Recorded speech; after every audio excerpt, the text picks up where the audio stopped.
BA द्वितीय वर्ष हिंदी के विद्यार्थी हम लगातार दूसरा पेपर यानी प्रयोजन मूलक हिंदी का पाठ कर रहे हैं।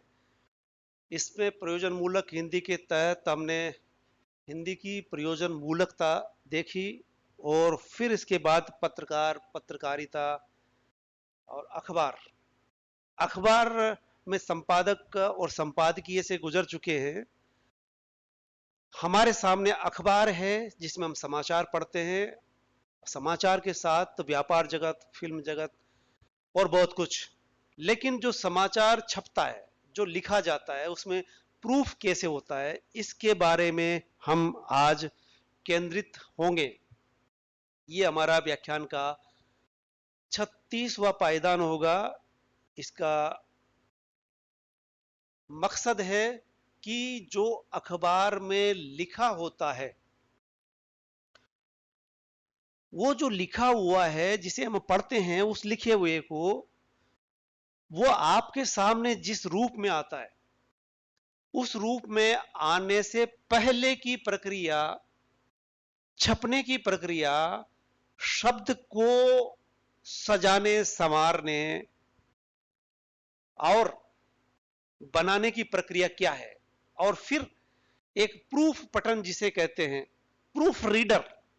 आप कुछ शब्द यहां पर पत्रकारिता के देखेंगे, सुनेंगे, समझेंगे। कुछ शब्द ऐसे जिसको आप पहली बार सुनेंगे। अखबार के बारे में सब जानते हैं, लेकिन पत्रकार, पत्रकारिता और इससे संबंधित कुछ शब्द होते हैं जिसकी जानकारी अखबार के बतौर आप यहां पर समझने वाले हैं।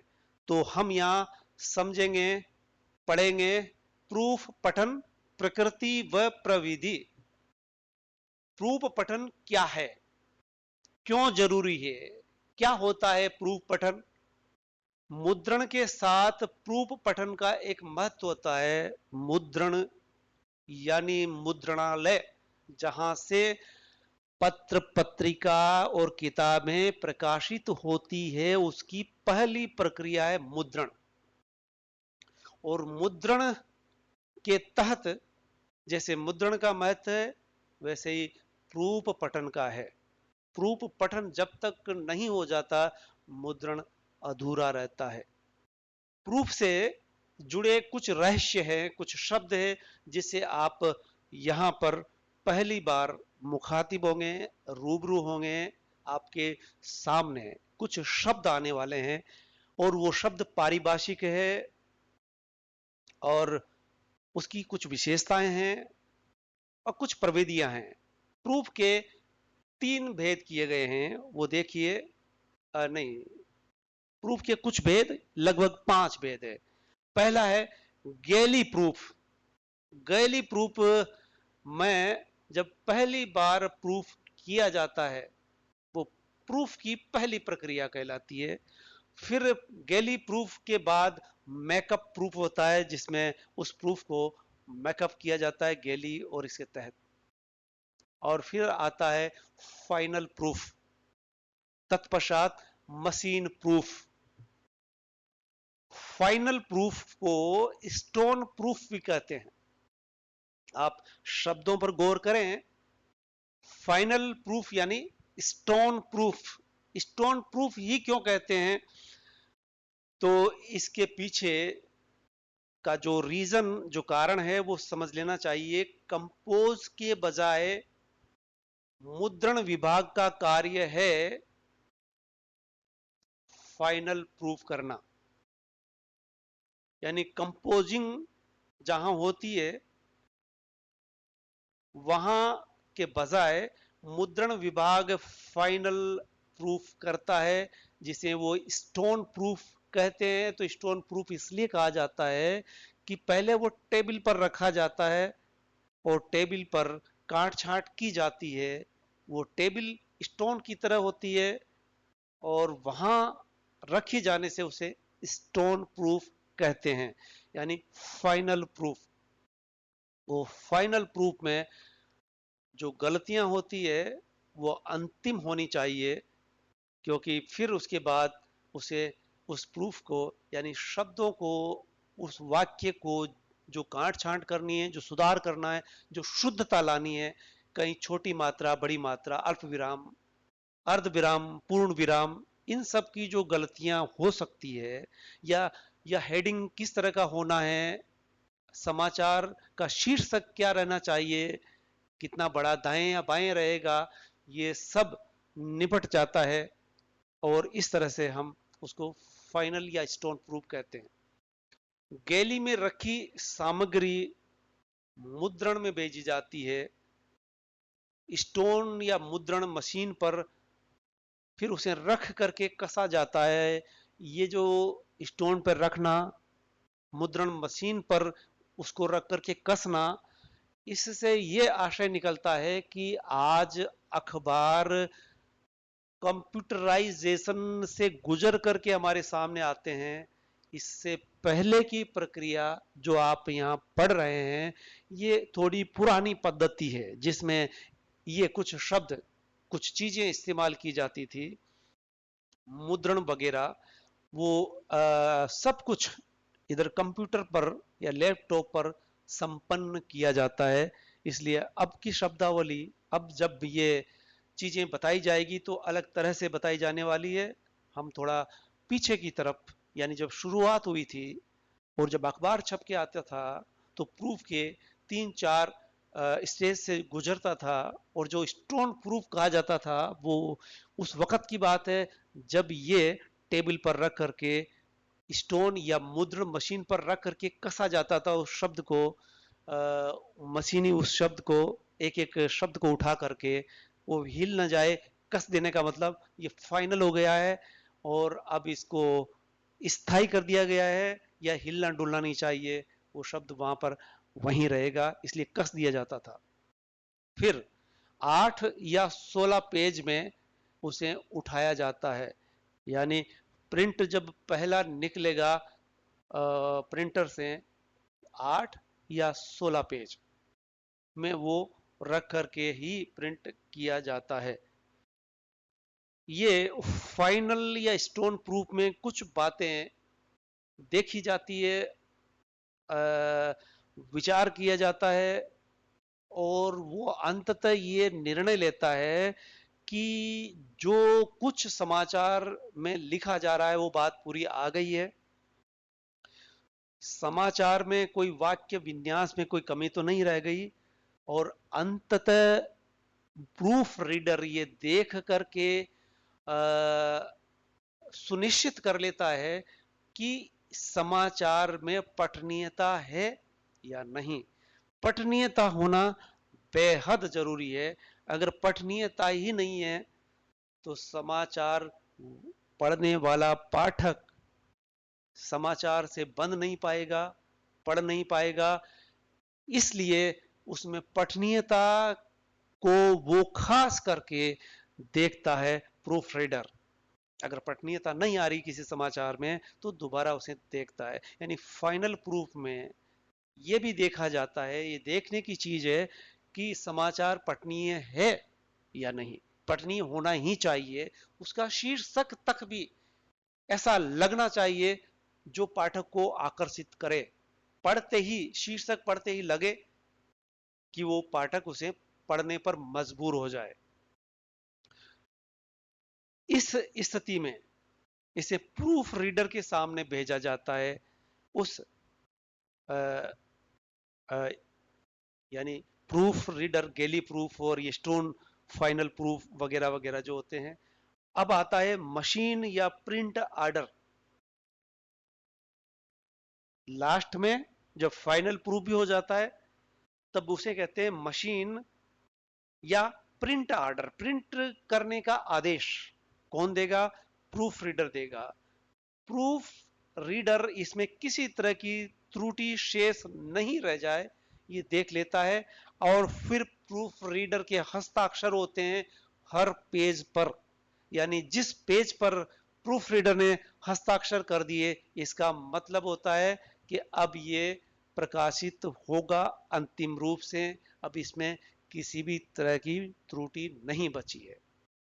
तो इस तरह से हम ये देखते हैं कि प्रूफ रीडर समाचार पत्र मुद्रणालय में एक संपादक के या पत्रकार के बाद एक महत्वपूर्ण स्तंभ है जो प्रूफ रीडिंग करता है। प्रूफ रीडिंग करने के बाद ये ताकीद करता है कि समाचार छपने लायक है।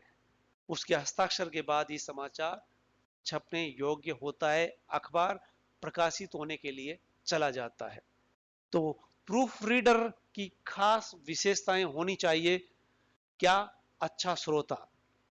जब तक प्रूफ रीडर यानी रीड करने वाला, पढ़ने वाला, प्रूफ पढ़ने वाला जो पढ़ता है, पढ़ करके देखता है कि कोई शब्द सही है या गलत है, सटीक है या अर्थ का अनर्थ कर रहा है, ये सब देखना उसका काम होता है। इसलिए उसे सबसे पहले अच्छा श्रोता होना चाहिए, क्योंकि जब वो सुनेगा, पहले सुनेगा दूसरों से, उसके बाद वो सीखता है, समझता है और फिर एक दिन वो अच्छा रीडर बन जाता है। यानी पहले उसे कई किताबें पढ़नी होती है, पढ़ करके उसका ज्ञान इतना बढ़िया हो जाना चाहिए कि वो जब प्रूफ रीडिंग करे तो उसमें रीड करते वक्त उसके सामने वाक्य का पूरा खाका शुद्ध रूप में नजर आना चाहिए। या गलत शब्द है या वाक्य विन्यास गड़बड़ है तो उसकी आंखों को चुभना चाहिए। त्रुटि शोधक कहलाता है वो, यानी त्रुटियां उसकी निगाह से बच नहीं पाती।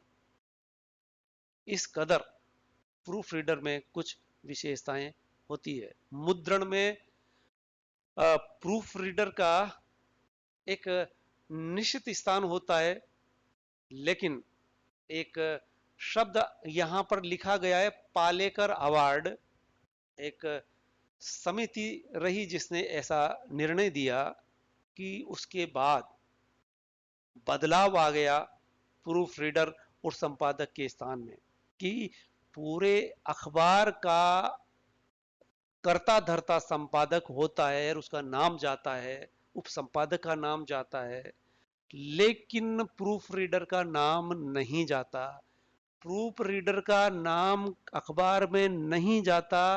इस तरह से ये पालेकर अवार्ड के बाद ऐसा हुआ, जबकि प्रूफ रीडर एक महत्वपूर्ण स्तंभ है। प्रूफ रीडर के बाद ही शुद्धतम रूप में समाचार या अखबार शुद्ध शुद्धता को प्राप्त होता है, त्रुटि मुक्त होता है, उसके हस्ताक्षर बाद ही प्रकाशित होने के लिए जाता है। इसलिए ऐसे प्रूफ रीडर को एक अहम स्थान न देकर के हाशिए पर धकेल दिया जाता है, बल्कि उसको पूरी तनख्वाह भी नहीं मिलती। यह कहते हैं कि संविदा पर उसको रखा जाता है, यानी उस तरह से वो वहां सर्विस नहीं कर रहा होता है। परमानेंट जिसे कहते हैं स्थायी संपादक पत्रकार होते हैं, उस तरह से प्रूफ रीडर का स्थान नहीं रह जाता है। ये धीरे धीरे पालेकर अवार्ड के बाद ऐसा हुआ। प्रूफ रीडर के 10 गुण बताए गए हैं, वो आप गौर कीजिए। ये सवाल पूछा जा सकता है और पत्रकारिता या अखबार के बारे में जानते हुए कि प्रूफ रीडर का क्या स्थान है, वो स्थान बेशक संविदा कर्मी की स्थिति में आ गया है, लेकिन प्रूफ रीडर होने की कुछ विशेषताएं होती है। ऐसे में उसके 10 गुण बताए गए हैं कि वो सबसे पहले भाषा का अच्छा ज्ञाता होना चाहिए। भाषा का ज्ञान उसमें होना जरूरी है। अच्छा पाठक होना चाहिए। और जो पत्रकार में विशेषताएं होती है वो होने के साथ साथ रीडर के गुण में भाषा का ज्ञान अति आवश्यक है। दूसरा, प्रूफ शोधन का ज्ञाता ज्ञान होना चाहिए उसका, कि प्रूफ का शुद्धतम रूप वो कैसे लेकर के आता है। शब्द सटीक होने चाहिए, शब्द जो आना चाहिए उसमें सरलता सहजता हो, ये शोधन वो करता है। और मानक चिन्हों का ज्ञान उसे, कि कौन सा चिन्ह कब कहाँ कैसे इस्तेमाल किया जाएगा, यानी इस तरह के चिन्ह यानी अल्प विराम, अर्ध विराम, पूर्ण विराम या हलंत कहाँ लगेगा, ये सब चीज उसे पता होना चाहिए। प्रूफ को सही, सफाई व तेजी से पढ़ना। चूंकि अखबार छप करके आना है, समाचार सामने आ चुका है, पत्रकार ने समाचार दे दिया है, और गेली प्रूफ वगैरह से गुजरते हुए प्रूफ रीडर के सामने वो जब पढ़ने के लिए पहुंचता है, रीडिंग के लिए, तो वो सही पढ़े और सफाई के साथ तेजी से पढ़ता हुआ चला जाए। लेकिन तेजी से पढ़ने के बावजूद कोई शब्द बचना नहीं चाहिए, ये गुण उसमें चाहिए ही चाहिए। कंपोजिंग और मुद्रण का ज्ञान, अन्य विषयों का ज्ञान भी उसमें होना चाहिए। ऐसा नहीं है कि वो मनोविज्ञान, समाज शास्त्र, राजनीति शास्त्र, इस तरह के जो सामान्य बातें हैं, वो वो विषय का ज्ञान भी एक प्रूफ रीडर को चाहिए होता है। और यहाँ तक कि प्रूफ रीडर के कुछ कर्तव्य होते हैं, बताए गए करीब करीब 21 कर्तव्य, उसमें से खासकर कुछ कर्तव्य की तरह वो निभाता है। यानी उन्हें किन कर्तव्यों का ध्यान रखना है, कुछ पंक्तियों के माध्यम से देखने का प्रयास करते हैं। सामग्री प्रेस एक्टानुसार हो, ये भी उसे पता होना चाहिए कि जो प्रूफ रीडिंग कर रहा है और उसकी निगाह से ऐसा ऐसा समाचार चला जाए जो सामग्री प्रेस एक्ट के विपरीत जा रही हो, तो ऐसा समाचार बाधित हो सकता है और अखबार पर जुर्माना लग सकता है, कोर्ट कचहरी में जा सकता है, ऐसा मसला। इसलिए उसे प्रेस एक्ट का भी पता होना चाहिए कि वो जो समाचार छपने के लिए जा रहा है, प्रेस एक्ट जो कहती है उसके विपरीत या खिलाफ तो नहीं है। दूसरी बात, व्याकरण का ज्ञान अगर उसे नहीं है, व्याकरण के बिना कई गलतियां छूटी रह सकती है। स्त्रीलिंग, पुल्लिंग, एक वचन, बहुवचन, पर्यायवाची, ऐसे कुछ व्याकरण के अनुरूप वाक्य बना या नहीं बना, ये उसे व्याकरण का ज्ञान होगा, तभी वो देख पाएगा।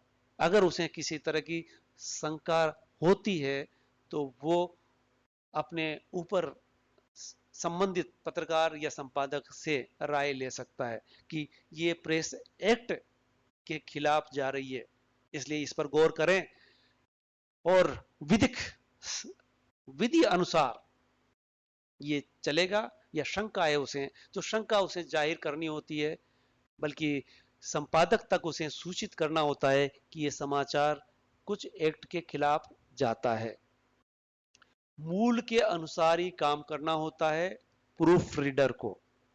यानी जो समाचार मूल रूप में जो लिखा गया है उसमें वो हेर फेर, फेर बदल नहीं कर सकता, क्योंकि जो पत्रकार समाचार लेकर के आया, घटना स्थल से लेकर के आया है, उसमें अपना दिमाग लगा करके ये नहीं सोच सकता वो कि ये ऐसे नहीं ऐसे होगा, क्योंकि घटना स्थल पर जो घटित हुआ है उसे समाचार पत्रकार ने, ये समाचार संवाददाता का काम है समाचार को उठाना, घटनाक्रम को देखना, घटना कैसे हुई, किनके द्वारा हुई, ये सब जानकारी उसने ली, तब वो समाचार वहां प्रकाशित होने के लिए पहुंचता है। इसलिए मूल में हेर फेर प्रूफ रीडर नहीं कर सकता, यानी वो काट छांट भी नहीं कर सकता, यानी वो संपादन नहीं कर सकता, ये काम संपादक का है।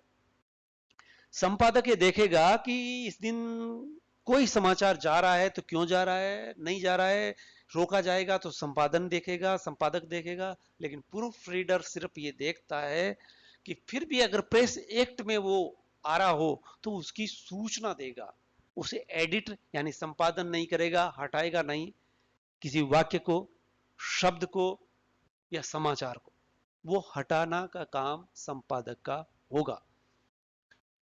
और प्रूफ रीडर अंततः जिम्मेदार होता है कि जब वो समाचार को फाइनल अंतिम रूप दे चुका है, प्रूफ रीड करने के बाद ये कह चुका है कि ये ओके है, ठीक है, तो हर पृष्ठ पर हस्ताक्षर करने का दायित्व उसी का होता है।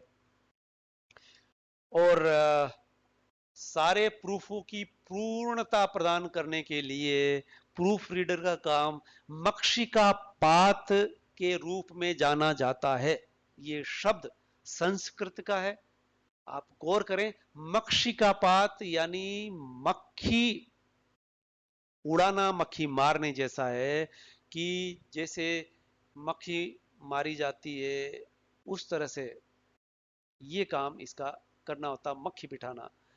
सारे प्रूफों की पूर्णता देना, कंपोजिटर के लिए हाशिए पर निशान लगाने का काम प्रूफ रीडर का होता है कि कंपोजिटर किन बातों का ध्यान रखेगा, कहाँ अल्प विराम लगाएगा, कहाँ कोई शब्द छूट गया है तो ए निशान लगा करके फिर ऊपर लिख देता है कि ये शब्द यहाँ आएगा या ये हटे जाएगा। इस तरह से कंपोजिटर के लिए हाशिए पर, अखबार के उस पेज के हाशिए पर निशान भी छोड़ता है। शीर्षक का पेजानुसार दाएं या बाएं रखना है। शीर्षक को यानी दाएं पृष्ठ पर शीर्षक किस तरफ रहेगा और बाएं पृष्ठ पर किस तरफ रहेगा, कितना मोटा रहेगा, ये सजेशन प्रूफ रीडर देता है। जैसे विराम चिन्ह, पूर्ण विराम और स्पेस का बड़ा महत्व होता है। आप देखिए कि ये काम पत्रकार से छूट सकता है लेकिन प्रूफ रीडर से नहीं छूटेगा। प्रूफ रीडर कैसे ध्यान रखेगा, देखिए, अल्प विराम, पूर्ण विराम का महत्व देखिए। ये वाक्य देखो, इसको पढ़ करके और गौर करिए किस तरह से लिखा हुआ है और कैसे पढ़ा जाएगा। समाचार में जब जाएगा, अगर इसे पढ़ेंगे हम, रोको मत जाने दो, यानी कोई व्यक्ति जा रहा है और अंदर से कोई आवाज दे रहा रोको मत जाने दो, यानी जाने ही मत दो, उसे रोक दो, क्योंकि ये अल्प विराम रोको पर लगा है। अगर रोको के बजाय वो रोको मत जाने दो तो कितना अंतर आ गया। अगर ये अल्प विराम रोको की जगह रोको मत पर लग गया तो अर्थ का अनर्थ कर देता है। वाक्य पूरी तरह से शुद्ध है लेकिन अल्प विराम उसका अर्थ पूरी तरह से बदलने में सक्षम है। इसलिए व्याकरण के निशानों का ज्ञान उसे होना चाहिए। जैसे रोको मत जाने दो, अगर ये अल्प विराम नहीं होता तो इसको कैसे पढ़ा जाता, या रोको मत जाने दो, यानी कोई रोक रहा है उसे तो उसके लिए लिखा जाएगा कि रोकना नहीं है, रोको मत, उसको जाने दो, तो अल्प विराम मत के बाद लगाया जाना चाहिए। अब देखिए, शब्द मध्य स्पेस का भी कितना महत्व है कि सारा ही अर्थ बदल रहा है। निर्बल के बलराम, अब आप इसको तीन तरह से पढ़ सकते हैं। निर्बल के बलराम, जो निर्बल है उसके राम बल है। राम किसके बल है, किसके साथ खड़े हैं, जो निर्बल है, स्पेस देने पर। और इसको निर्बल केबल राम और निर्बल केबल राम, निर्बल केबल राम, निर्बल केबल राम, निर्बल केबल राम, या निर्बल और केबल राम दो नाम की तरह दिखाई देते हैं। यानी निर्बल केबल राम एक नाम है और केबल राम कैसा है, निर्बल है। और यहां है निर्बल केबल राम। तो इस तरह से स्पेस देने से अर्थ बदलते हुए दिखाई देते हैं। ये काम प्रूफ रीडर करता है। आप प्रूफ रीडर के महत्व को इस व्याख्यान के तहत, वीडियो के तहत समझ सकते हैं। इसको दोबारा तिबारा पढ़ सकते हैं। ये परीक्षा में प्रूफ रीडर के नाम से आएगा। प्रूफ रीडर के कर्तव्य, उसकी विशेषताएं, उसके गुण और 21 कर्तव्य बताए गए, उसमें से खास हमने यहाँ गौर किया। आप प्रयोजन मूलक हिंदी के तहत ये व्याख्यान सुन रहे हैं। धन्यवाद। और आप इस वीडियो को देखते हुए आप सब्सक्राइब वाले लाल बिंदु पर उंगली से दबा करके उसे अपने साथ जोड़ लेंगे। वीडियो आपके साथ जुड़ जाने वाला है।